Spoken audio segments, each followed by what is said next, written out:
ఒక్కసారి కొమ్మూరి గోల్డ్ కి కాల్ చేయండి. తాకట్లో ఉన్న మీ బంగారాన్ని విడిపించి మార్కెట్ ప్రైస్ కి వాళ్ళు కొనుక్కుని మిగతా డబ్బులు మీకు ఇచ్చేస్తారు. హాయ్, వెల్కమ్ టు మనం టీవీ. మనం టీవీ ఉన్నది మన కోసం. నేను మీ జర్నలిస్ట్ మనోజ్. సో ఆఫ్ఘనిస్తాన్ పాకిస్తాన్ మధ్య ఇది డ్యూరాన్ లైన్. సో దీని గురించి ఇప్పుడు ఆఫ్ఘనిస్తాన్ పాకిస్తాన్ మధ్య ఒక భీకరమైన యుద్ధం జరుగుతుంది. ఇప్పటికే 2025 అక్టోబర్ నుంచి దీనికి సంబంధించి ఆఫ్ఘనిస్తాన్ పాకిస్తాన్ కొట్టుకు వస్తున్నాయి. కానీ ఇప్పుడు పాకిస్తాన్ ఎందుకు ఆఫ్ఘనిస్తాన్పై యుద్ధం ప్రకటించింది? కేవలం ట్రంప్ మామను చూసుకొని వాళ్ళు సపోర్ట్ చేస్తారు. సో యుద్ధం పరంగా అండ్ డబ్బుల పరంగా సపోర్ట్ చేస్తారు. ఎందుకు? పాకిస్తాన్ని వాడుకోవాలి కదా అమెరికా. దానికోసం వాళ్ళు ఎంతకైనా తెగిస్తుంది అమెరికా. దీంట్లో ఇబ్బంది ఏం లేదు. కానీ ఇప్పుడు ఆఫ్ఘనిస్తాన్లోని కాందహార్, కాబూల్ ఆల్రెడీ పాకిస్తాన్ ఆర్మీ మొత్తం చుట్టేసింది. ఇక్కడ దాకా కాబూల్ నుంచి కాందహార్ వరకు మొత్తం పాకిస్తాన్ ఆర్మీ చుట్టుముట్టేసింది. సో ఇలాంటి నేపథ్యంలో ఇటు పాకిస్తాన్ ఆర్మీ ఏమో 6,70,000 మంది ఉన్నారు. ఇక్కడ ఆఫ్ఘనిస్తాన్ తాలిబాన్లేమో కేవలం 1,70,000 మంది మాత్రమే ఉన్నారు. మరి ఎవరు గెలుస్తారు ఏంటి అనే దానిపై ఇప్పుడు తీవ్ర ఉత్కంఠ నెలకొంది. కేవలం తాలిబాన్లు ఎలాంటి పరిస్థితుల్లో ఆ పాకిస్తాన్కి రాలేరు. ఇప్పటికే 50 మంది తాలిబాన్లు హతమయ్యారు. దాదాపుగా ఈ కాందహార్, కాబూల్పై పాకిస్తాన్ వైమానిక దాడులు చేసింది. తెలియకుండా, చెప్పకుండా, కనీసం ఒక మాట అంటే ఒక మాట కూడా చెప్పకుండా, ఎలా అయితే కాశ్మీర్లోని పెహల్గాంలో మీరు అలా ప్రైవేట్ పార్ట్ చూపించి ఎలా చంపారో సేమ్ ఇక్కడ కూడా అదే థియరీ అప్లై చేసింది పాకిస్తాన్. కాందహార్ అండ్ కాబూల్ ఏదైతే సైనిక స్థావరాలు ఉంటాయో వాళ్ళ బేస్ ఎప్పుడు కూడా సైనిక స్థావరాల మీద, సైనికులు ఎక్కడైతే నిద్రపోతారో వాటికి సంబంధించిన శాటిలైట్ పిక్స్ తెప్పించుకొని మరీ వాళ్ళు వైమానిక దాడులు చేస్తారు.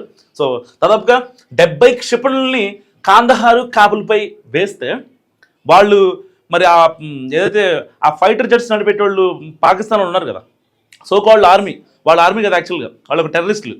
వాళ్ళ ఆర్మీలో ఉన్న ప్రతి ఒక్కరు కూడా టెర్రరిస్టే పాకిస్తాన్లో, అందరికీ తెలిసిన విషయం ప్రపంచవ్యాప్తంగా. సో వాళ్ళకి ప్రాపర్ ట్రైనింగ్ ఉండదు. టార్గెట్ని ఎలా రీచ్ అవ్వాలో తెలియదు, ఫైటర్ జెట్ని ఎలా మెయింటైన్ చేయాలో తెలియదు. వీళ్ళ ఫైటర్ జెట్లు కావచ్చు, వీళ్ళ మిసైల్స్ కావచ్చు, దాని ఆపరేటింగ్స్కి అయినా ఇప్పుడు ఏ చైనా నుంచో ఏ రష్యా నుంచో ఎవడో వచ్చి ఆపరేట్ చేయాలి తప్ప పాకిస్తాన్లో ఉన్న ఏ పాకి నా కొడుకు వల్ల మిసైల్ ఆపరేటర్ కావచ్చు అండ్ మెయింటెనెన్స్ కావచ్చు ఏది కూడా చేయలేరు. ఇది ప్రపంచానికి తెలిసిన సత్యం. అందుకని ఎందుకు ఈ మాట చెప్పాను చెప్తా. కాందహార్ మీద, కాబూల్ మీద దాదాపుగా 50 మిసైల్స్ ప్రయోగిస్తే, ఈ ఫైటర్ జెట్ల త్రూగా 50 మిసైల్ ప్రయోగిస్తే వాళ్ళు చనిపోయింది 50 మంది తాలిబాన్లు. వాళ్ళంతా యాక్టివ్గా ఉన్నారు. అండ్ వాళ్ళు యాక్టివ్గా ఉండడానికంటే ముందు వీళ్ళకి ఎనిమి టార్గెట్ని రీచ్ అవ్వడం పాకిస్తాన్కి అసలు కనపడదు. వాళ్ళు ఎలా అంటే కేవలం మాన్యువల్గా చేయగలరు. అయితే ఆ పెహల్గాంలో ఎవరైతే చనిపోయారో ఆ మహిళలకు బొట్టు పోయింది అండ్ వాళ్ళు జీవితాంతం విధవరాలుగా ఉండాలి. అలాంటి వాళ్ళ కోసం ఆపరేషన్ సింధూర్ స్టార్ట్ చేసాం. సింధూర్ స్టార్ట్ చేసి ఏ రేంజ్లో ఇచ్చాం పాకిస్తాన్కి ఇప్పటికీ మర్చిపోదు. కానీ దాని గురించి మాట్లాడుతూ ఉంటుంది ప్రతిసారి. లేదు మేము కొట్టిన దెబ్బ భారతదేశానికి గట్టిగా తగిలింది అని పిచ్చి మాటలు మాట్లాడుతూ ఉంటుంది. సరే, ఆఫ్ ద రికార్డ్ వాళ్ళు ఎన్నైనా మాట్లాడుకుండొచ్చు. కానీ ప్రపంచానికి తెలుసు ఆపరేషన్ సింధూర్ యొక్క వాల్యూ ఏంటనేది. ఒక 15 మంది ఆడబిడ్డల మాన ప్రాణాలకు ఈక్వల్గా ఆపరేషన్ సింధూర్ని చేసి పాకిస్తాన్ ఎయిర్ బేస్ మొత్తాన్ని పిచ్చిగా ధ్వంసం చేసాం. మళ్ళీ అక్కడ ఇప్పుడు కనీసం ఒక గడ్డి మొక్క మొలవాలన్నా, ఒక ఫ్లైట్ అక్కడ టేక్ ఆఫ్ అవ్వాలన్నా, రన్వేపైకి దిగాలన్నా సరే గజ వణుకుతున్నారు పాకిస్తాన్ ఫైటర్ జెట్లు ఏవైతే వాళ్ళు నడిపే వాళ్ళు ఉన్నారో. అండ్ ఆపరేషన్స్ కావచ్చు, అక్కడ మళ్ళీ ఆ బేస్ మళ్ళీ మనం పునరుద్ధరిద్దామా వాళ్ళకి భయం వేస్తుంది.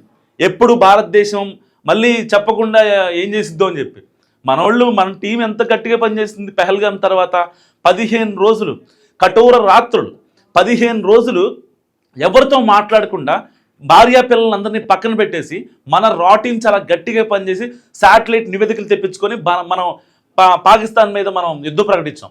గన్ షాట్, అందరూ కొలాప్స్. మనం చంపింది ఏ ఒక్క సివిలియన్ని కాదు, కేవలం టెర్రరిస్టులు మాత్రమే. టెర్రరిస్ట్ యాక్టివిటీస్ జరిగే క్యాంప్స్ని మాత్రమే మనం డిస్ట్రాయ్ చేసాం. కానీ ఇప్పుడు ఈ పాకిస్తాన్ ఏం చేస్తుంది? ఇటు కాబూల్ కావచ్చు, ఇటు కాందహార్ కావచ్చు, సివిలియన్స్ ఎవరైతే ఉంటారో వాళ్ళని ఇబ్బంది పెడుతుంది. ఎవరి అండ చూసుకొని? కేవలం ఈ ట్రంప్ మామ అండ చూసుకొని ఇప్పుడు పాకిస్తాన్ పేటరేగిపోతుందని చెప్పాలి. 6,67,000 మంది సైన్యాన్ని ఈ కాందహార్ నుంచి ఈ కాబూల్ మధ్యలో, కరెక్ట్గా ఈ కాందహార్ నుంచి కాబూల్ మధ్యలో 3 లక్షల మంది సైన్యాన్ని మోహరించింది. అండ్ ఇస్లామాబాద్ నుంచి, పెషావర్ నుంచి కాందహార్ మీదకి, కాబూల్ మీదకి యుద్ధ విమానాలు పంపిస్తుంది. వీళ్ళందరూ దాదాపు సగం మంది సైనికులు, వాళ్ళు సైనికులు అనకూడదు, మళ్ళీ తప్పు అవుతుంది, సగం మంది టెర్రరిస్టులు ఎవరైతే ఉన్నారో వాళ్ళంతా కూడా ఈ మధ్యలో కాపు కాస్తున్నారు, ఎవరు లోపల రాకుండా. ఇంకా ఇక్కడ నుంచి కాబూల్ నుంచి ఇప్పుడు ఈ డ్యూరాన్ లైన్ మొత్తం కూడా, ఏదైతే ఈ డ్యూరాన్ లైన్ ఉందో 2,460 కిలోమీటర్లు. సో ఆల్మోస్ట్ గస్తీ, మినిట్ టు మినిట్ గస్తీ చేస్తుంది పాకిస్తాన్. ఎలాగైనా సరే ఆఫ్ఘనిస్తాన్కి ఒక గట్టి బుద్ధి చెప్పాలి. దేనికోసం అసలు గొడవ ఏంటి? ఈ డ్యూరాన్ లైన్ని ఆఫ్ఘనిస్తాన్ గుర్తించట్లేదు. అసలు ఇది రీజనా? ఒక ఇంటర్నేషనల్ బార్డర్ లైన్ ఏదైతే ఉందో దాన్ని క్రాస్ చేసేమి వీళ్ళు రాలేదు కదా. ఇస్లామాబాద్కో పెషావర్కో వచ్చి శరణార్థులుగా మీ దేశానికి వస్తున్నారా? రావట్లేదు. ఇప్పుడు ఆఫ్ఘనిస్తాన్ ఇంతకు ముందు ఎవరైతే ఉన్నారో శరణార్థులు ఎవరైతే ఉన్నారో వాళ్ళు పాకిస్తాన్ వచ్చిన తర్వాత వాళ్ళని ఎంత ఇబ్బంది పెట్టారు.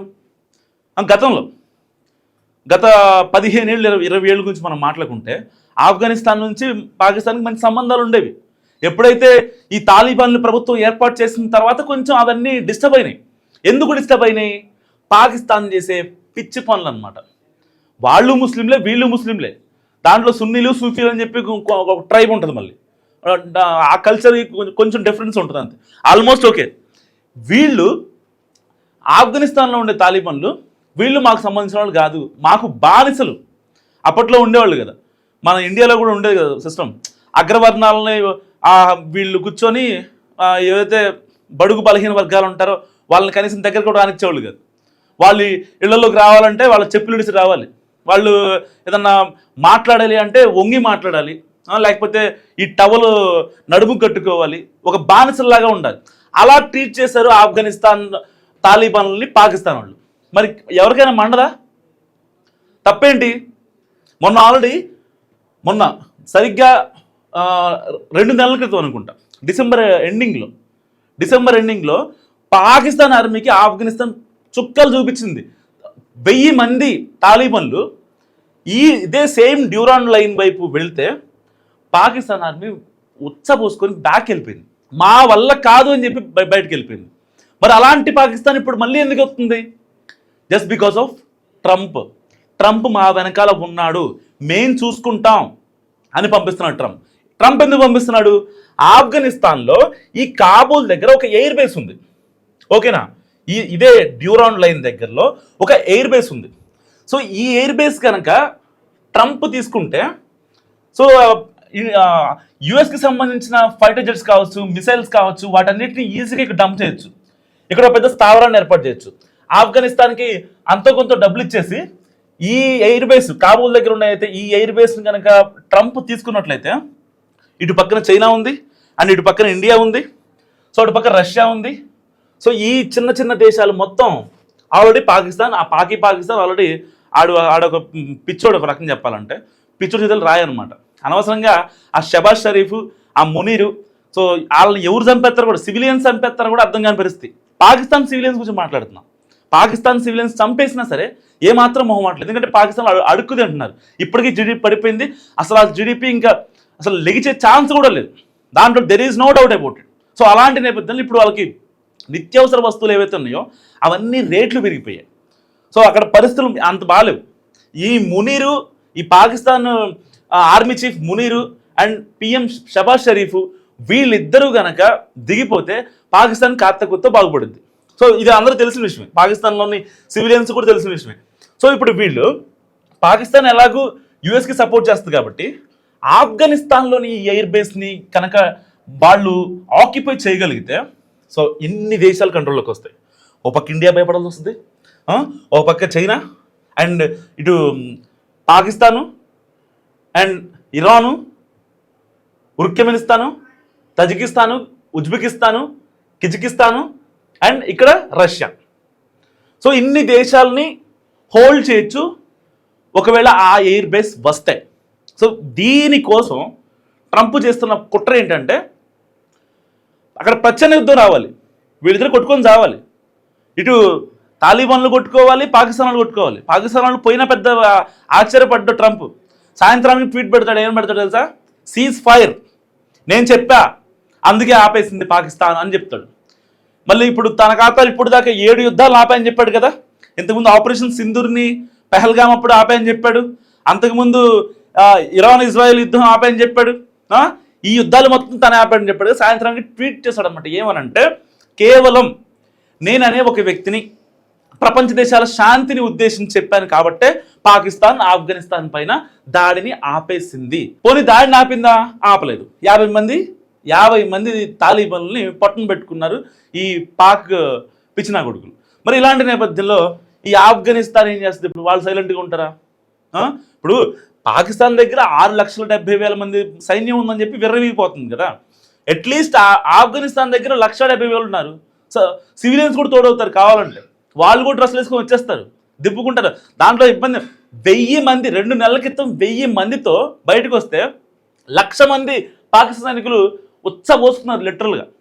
మరి అలాంటప్పుడు ఆఫ్ఘనిస్తాన్లో ఉన్న తాలిబాన్లు ఎందుకు భయపడతారు? వాళ్ళు ఇన్నాళ్ళుగా ఎంత అణిచివేయబడ్డారు పాకిస్తాన్ వల్ల. వాళ్ళు పెట్టిన ఇబ్బందులను భరించారు, సహించారు. ఇక సరేలే ఓకే మన మతస్థులేగా అని చెప్పి కూడా పాకిస్తాన్ని ఒక రకంగా వాళ్ళు ఎంత ఎక్స్ట్రీమ్కి వెళ్ళినా సరే ఓర్చుకున్నారు. ఎన్ని రోజులు ఓర్చుకుంటారు? ఎన్ని రోజులు తొక్కి పట్టాలి? వాళ్ళకి మాత్రం ఎమోషన్స్ ఉండవా? వాళ్ళకి మాత్రం దేశభక్తి ఉండదా? వాళ్ళకి మాత్రం ఫీలింగ్స్ ఉండవా? వాళ్ళు ఉప్పు కారం తింటలేదా? వాళ్ళు ఉప్పు కారం తింటారు కదా. దట్స్ వై ఇప్పుడు లేచారు. 50 మందిని బలిగా ఉన్నారు. 50 మంది దానికి 5,000 మందిని బలి తీసుకుంటారు పాకిస్తాన్ ఆర్మీని. పక్కా తాలిబాన్లు 5,000 మంది ఆర్మీని ఒకవేళ నిజంగా ఇలాగే కనుక వైమానిక దాడులు చేస్తే వీళ్ళు ఇరాన్ సహాయమో లేకపోతే ఇండియా సహాయమో ఇంకోళ్ళు సహాయం తీసుకొని ఆఫ్ ద రికార్డులో 5,000 మంది పాకిస్తాన్ టెర్రరిస్టులు చచ్చిపోకపోతే అప్పుడు చూడండి. సో ఇప్పుడు ఈ ఇలకత్ మఫ్లీ చేస్తుంది కేవలం డ్యూరాన్ లైన్ కోసం. ఈ డ్యూరాన్ లైన్ అడ్డు పెట్టుకొని కాబూల్ దగ్గర ఉన్న ఎయిర్ బేస్ని ట్రంప్ స్వాధీనం చేసుకోవాలి. ఒకవేళ ఆఫ్ఘనిస్తాన్ కాళ్ళబేరానికి వస్తే ఇది ఇచ్చేయమని చెప్తారు, ఎయిర్ బేస్ ఇచ్చేయమని చెప్తారు. లేదు ఆఫ్ఘనిస్తాన్ కాళ్ళబేరం రాలేదనుకోండి, వాళ్ళు దారి పొరపాటును కూడా రారు. వాళ్ళు రావాలి అని అనుకుంటే మన ఇండియాతో పక్కా చర్చలు జరుపుతారు. సో ఇన్ని కాన్సిక్వెన్సెస్.